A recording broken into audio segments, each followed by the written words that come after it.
ኤልሹ አለቀሰች። እኔ ከኑኑ በምን አንሳለሁ? ይች ገጠሬ በምኗ ነው የምትበልጠኝ? እንዴት እሷን ይመርጣሉ? እያለችም አለቀሰችባት። ከቤትም ልታስወጣት ወስናለች። ቤሉል ኑኑዬ ለምን ራቀችኝ? ከዚህ በፊትስ በህመሟ ምክንያት ነበር የራቀችኝ። አሁንስ ምን አድርጊያት ነው? ምን አስቀይሚያት ነው? እያለ እራሱን እየወቀሰ ይገኛል። ጆኒ ዱርዬው ኑኑዬን አፍቅሮ ከነ ኤልሹ ቤት እየተመላለሰ ይገኛል። ምክንያት እየፈጠረ ኑኑዬን ለማየት እየሞከረ ነው። ነገር ግን ያልጠበቀው ነገር ገጠመው። በስተመጨረሻም አዶኒ ኑኑዬን እያስገደዳት ይገኛል። ሁለተኛ ከቤሉል ጎን እንዳትሆንና በሱ ዙሪያ እንዳትታይ አስጠንቅቋት ነበር። እናም አሁን ላይ ያሰቃያት ይገኛል።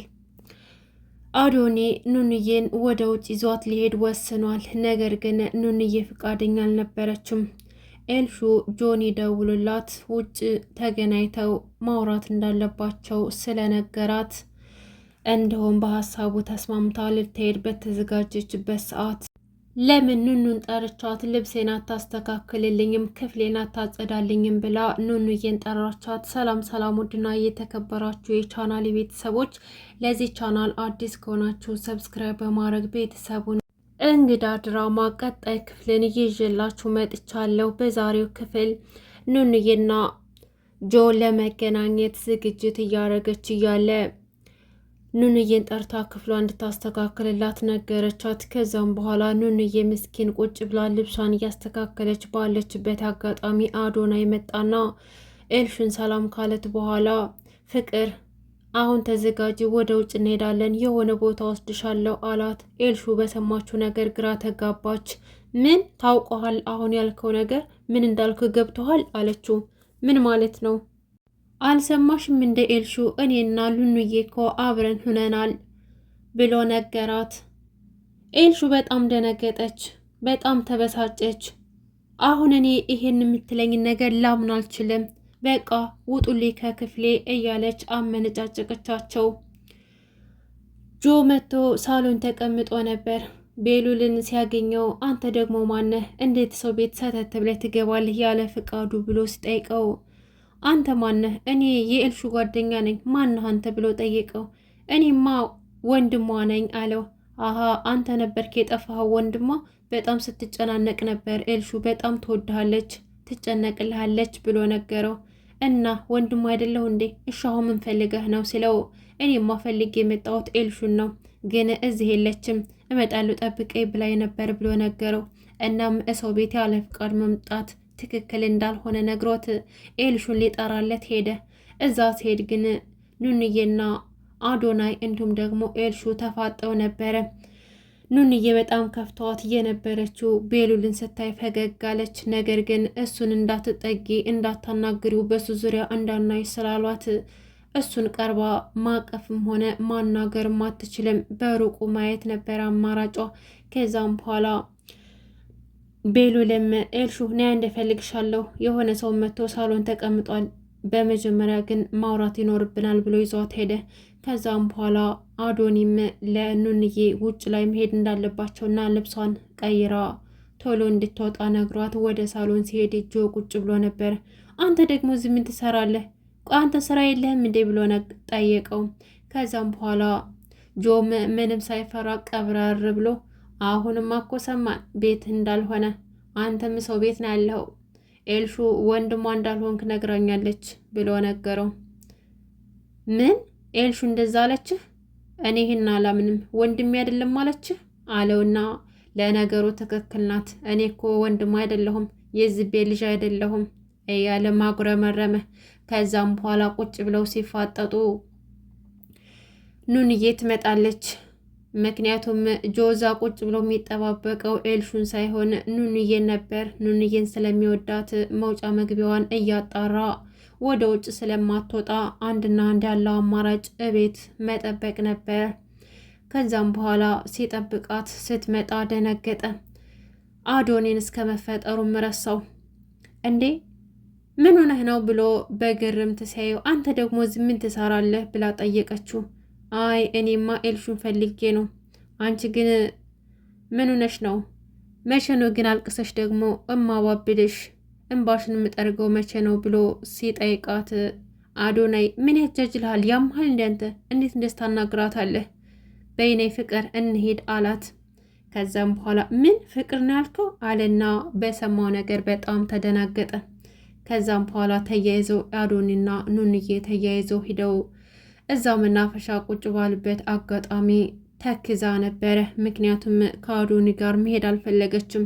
ከዛም በኋላ ፍቅር አውሪ እንጂ ሚስቴ እያለ ሲያናግራት አዶኒ ኑንዬም ዝም በል እስኪ በጣም ነው የምታስጠላኝ። እኔ መቼም ቢሆን ያንተ ሚስት አልሆንም። አይገባህም እንዴ? እኔ ላይህ እንኳን አልፈልግም። የውልህ ቤሉል ምንድን ነው የምትፈልገው ከኔ? አርግ ያልከኝ ሁሉ እያደረግኩ ነው። ቤሉልን እረቀዋለሁኝ። ሰላምታ እንኳን ሰላም ብየው አላቅም። ስለዚህ ከኔ ምንድን ነው የምትፈልገው? በቃ ተውኝ። በጣም ነው የምታስጠላኝ። መቼም ቢሆን ያንተ ሚስት አልሆንም። ሰው ደግሞ የሚሆነው ከሚወዱ ሰው ጋር ነው እንጂ ከሚጠሉት ጋር አይደለም። ስለዚህ እኔ ደግሞ አንተን አልወድም፣ እምወደው ቤሉልን ነው አለችው። ከዛም በኋላ አዶኒ ተናደደና ፀጉሯን ጨምድዶ አንገቷን ያንቃታል። ጆ እየተከታተላቸው ስለነበረ እንደዛ ሲጨመድዳት መቻል ስላቃተው ሩጦ ይሄድና ምን እያደረክ ነው አንተ? ጀግንነት መሰለ እንደ ኤሴል ላይ እጅ ማንሳት እያለ ሲያናግረው አንተ ደግሞ ዝም ትሰራለህ? አሁንም እየተከታተልከኝ ነው እንዴ? አሁን ከፊት ይጥፋልኝ እያለ ሊደባደቡ ብድግ ሲል ኑንዬ ከዛ ተነስታ ወደ ቤቷ ትሄዳለች። ኤልሹ እንግዲህ ጆን ቤት ውስጥ እየጠበቀችው ስለነበረ እዛ ስታየው ግራ ገብቷት ሶፋ ላይ ቁጭ ብላ እየጠበቀች ነበር። ከዛም በኋላ እናቷ መጣችና ምን ሆነሽ ነው ኤልሹ ስትላት አይ ምንም አልሆንኩም አለቻት። እያለቀሰ ነበር፣ ነገር ግን የልጇን እንባ እንኳን መረዳት አልቻለችም ሄለን። ከዛም በኋላ ሄድሽ እንዴ ብላ ስጠይቃት የት ነው የምሄደው አለቻት። እንዴ አዶኒ ጋር ቤታችሁ ሂጂ ብዬሻል ነበር አለቻት። አይ እማዬ አልሄድኩም፣ እሱ ሌላ ቀን ሄዳለሁ፣ አሁን እሱም ስላልሄደ አልሄድኩም አለቻት። በዛን አጋጣሚ ስልክ ይደወልባታል። የደወለው ጆ ነበር። አሁን ውጭ ላይ እንደሆነና ውጭ ላይ መገናኘት እንዳለባቸው ነገራት። እሺ ብላ እሷም ልትወጣ ስትል ለእናቷ ነገረቻት። እንዳትቆይ ብላ ሰደደቻት። ከሄደችም በኋላ ኤልሹ በጣም ስብር ብላ አዝና ነበር። እንደ ኤልሹ መሆነች ነው አላት። ኤልሹም ብቸኛ እንደሆነችና በጣም እንዳዘነች አባቷ መሞት በጣም እንዳጎደለባትና አባቷን እንደናፈቀችና ቤት ውስጥ ደግሞ ማንም ሰው የሚወዳት እንደሌለ አዝና ነገረችው። ጆም ደግሞ እንደዛ አትበይ እባክሽ፣ ቢያንስ እንኳን አንቺ በዙሪያሽ ብዙ ሰው አለ፣ ብዙ ቤተሰብ አለሽ፣ ስለዚህ ብቸኝነት አይሰማሽም፣ እኔ ያለሁ እንጂ አለና ኑንዬን ያስታውሳታል። ከዚህ በፊት ኑንዬ መንገድ ላይ ስትሮጥ እሱ ላይ ድንገት ተጋፍጣበት ወድቃበት እንዳትወድቅ የደገፈባትን ያንን አጋጣሚ እያስታወሰ ኑንያትን አስታወሳት። ከዛም በኋላ ጆ እየሰማኝ እኮ አይደለም፣ ምን ሆነ ነው አለችው። አይ ምንም አልሆንኩም አለና ድንገት ኤልሹ አባቴን አየው ብላ ድርቅ ትላለች። አባቷ ይታያታል፣ ነገር ግን ለሌላ ሰው አይታይም። አባቷን ስለምትወደውና ስለናፈቀችው አባቷ ያልሞተ የመሰላት ይታያታል።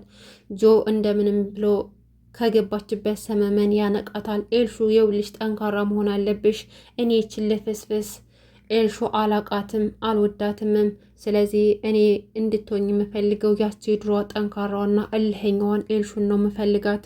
ይችን የአሁኒቷን ልፍስፍስ እና ደካማ ሴት አልፈልግም። ስለዚህ ይቻልም ደግሞ ለደጋጎች አትሆንም ለጠንካሮች ነው የምትሆነው እያለ ምክሩን ለገሳት። ከዛም በኋላ ወደ ቤት መሄድ እንዳለባቸው ነግሯት ወደ ቤት ወሰዳት። እዛ ከሄደ በኋላ ግን ሳሎን ቁጭ አለ። መሲ ወደ ክፍሏ ይዛት ሄደች። ይዛት ከሄደች በኋላ ሶፋ ላይ ቁጭ ብሎ ኑንዬን እየጠበቀ ባለ ሰዓት አትመጣም እንደቆያች ደግሞ ቆይ ወደ ውጭ አትውጭ ተብላለች እንደ እያለ እየጠበቀ ባለ ሰዓት ድንገት ኮቴ ይሰማል። የኮቴውን ድምፅ ተከትሎ ወደ መስኮቱ ሲከተል ወደ መናፈሻው ሲያይ ሄለን ነበረች። ሄለን ደግሞ ኑኑ ላይ የሰራችውን የውሸት ማስረጃ እንድተገኘባት ለዶክተሩ እየነገረችው ነበርና ሌላ የውሸት ማስረጃ እንዳሰራችና ይህን ነገር ደግሞ እሱ ማስተካከል እንዳለበት ካላስተካከለ ደግሞ ሕይወታቸው አደጋ ላይ እንደሆነና ሊነቀባቸው እንደሚችል እየነገረችው ነበር። ዶክተሩ ደግሞ እንደዚህ አይነት የእንዝላል ስራ ትሰሪያለሽ? ይሄ ነገር ቢታወቅ ምን እንደሚደርስ ቢታውቂያለሽ አላት። ከዛም በኋላ እሱንማ ስለማውቅ ነው የነገርኩ። ስለዚህ አሁን ማንም አይነቃም። ሌላ ሆስፒታል እንደተሰራ አድርገዋለሁኝ። በሌላ ሰውን ስም እንድትመዘግበው የምፈልገው እያለች በኑኑ ላይ እየሰራችውን ስለ ውሸት ማስረጃ እያወራችውን ይሰማታል። ጆኒም እያዳመጣት ነበር። ከዛም በኋላ ሄለን ስልኳን ጨርሳ ወደ ቤት ልትገባ ስትል ጆን አምልጦ ከጀርባ ይደበቃል። ከዛም በኋላ አዶኒ መጣና ቁጭ በይ፣ ወደ ልትሄጅ ነው? ይኸውልሽ ከነገ ጀምሮ መስሪያ ቤትሽ መሄድ እፈልጋለሁ። ከስራ አጋሮች ጋር መታወቅ እፈልጋለሁ። እንድታስታውቅኝ እፈልጋለሁ። ያው የስራ አጋሪሽ አይደለሁም። ያንም ማታድርጊ ከሆነ ደግሞ ምን እንደማደርግሽ ታውቂያለሽ እያለ ሄለንን ያስፈራራታል፣ ይዝትባታል። ሄለን ደግሞ አዶኒ እረፍ ብያለሁ፣ ተረጋጋ እያለችም ለማረጋጋት ትሞክራለች። አዶኒ ግን ድርቅ ብሎ ነበረ። ያንን ማታደርግ ከሆነ ህይወቷ አደጋ ላይ እንደሆነ ነገራት። እሽ በቃ ብላ ተስማማች። ይህን ሁሉ ሲያወሩ ጆ እያዳመጠ ነበረ እና ኑኑ የምትባለው ማን እንደሆነች ለማወቅ ፈለገ። በዛን አጋጣሚ ኑኑ እየመጣችና ድንገት አዶኒና ሄለን ከሄዱ በኋላ ኑኑዬ ላይ አንቺ መጣሽ እንዴ ብሎ ሲያናግራት ኑኑዬ በጣም ደነገጠች። አንተ ደግሞ ምን ትሰራለህ? ቆይ እየተከታተልከኝ ነው እንዴ? ምንድን ነው የምትሰራው? ከዚህ ቤት ውጣ። የሆነ ሰው ቢያይህ ለአንተ ጥሩ አይመጣም። ስለዚህ መሄድ ይኖርብሃል አለችው። ስሚ እንጂ እኔ አሁን የምነግርሽን ስሚኝ። ስምሽ ማን እንደሆነ ንገረኝና እወጣለሁ፣ ወይም ደግሞ ቁጥርሽን ስጭኝና ማውራት አለብን። ካልሆነ ግን ከዚህ ቤት ንቅንቅ አልልም አላት። ኑንዬም እንደወጣ ብትጠይቀውም ሊሰማት አልቻለም። እንግዲህ ኤልሹ ኑንዬን ከቤት ማስባረር ስለምትፈልግ ከቤት አስወጣታለሁ፣ እሰራልሻለሁ እያለች ስለፎከረች ወደ ሳሎን ወጥታ አንቺ ኑኑ እያለች ስትጣራ ሲሰማ ጆ ኑንዬን አፏን አፍኖ ደበቃት። እናም ኤልሹ ሳሎን ላይ ሆና እየፈለገች ነበረ። የምታገኛት ይመስላችኋል ወይስ ደግሞ ጆ የሚያተርፋት ይመስላችኋል? በነገራችን ላይ ጆ አዶኒን ልክ ማስገባት አለበት። እንዲሁም ደግሞ ከሄለን ኑኑዬንና ቤተሰቦቿን ነፃ ያወጣቸዋል ብዬ አስባለሁኝ። እንግዲህ ውድና የተከበራችሁ ቤተሰቦች ለዛሬ ያስኩላችሁ እንግዳ ክፍል 38 ይሄን ይመስላል።